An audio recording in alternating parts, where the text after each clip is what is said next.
Here's the Kia Sorento. Before we get started though, let me give a quick shout out to Naya Motors Inc. for letting us use the car today to film the videos. They're a used car dealer here in Ottawa, Canada. Check out the link in the description for their entire inventory. Now the bulb is over there. The way to access it, we have to first open up the hatch. Now right over there you'll find the access panel. We have to get this out to access the bulbs. For that, get your physical car key from the key fob, or just get your car key if you don't have a key fob, and put it right in there and use that to pry the cover off, and off it comes. Now that's the inner brake light bulb. First we have to get this black wire out of there, make sure it's not in the way. Now just grab the bulb holder and twist to the left to loosen it, and it should just come right out. To get the bulb out, all you have to do is just push it down and twist to the left. So down, left, and out it comes. The bulb size is right there on it. It's 2357. Again, 2357, that's the bulb size number. Go ahead, get the new bulb and put it back in the bulb holder.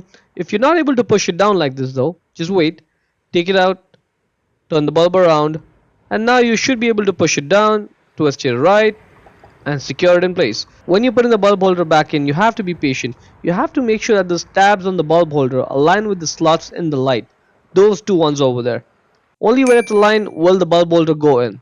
If you can't seem to figure this out, just keep on twisting and turning till it just drops in. You just twist it right like this to lock it in place, and that is looking good. Now let's put the panel back on. This side with the slot, it goes in first. The other side, just press it on, and that is looking good.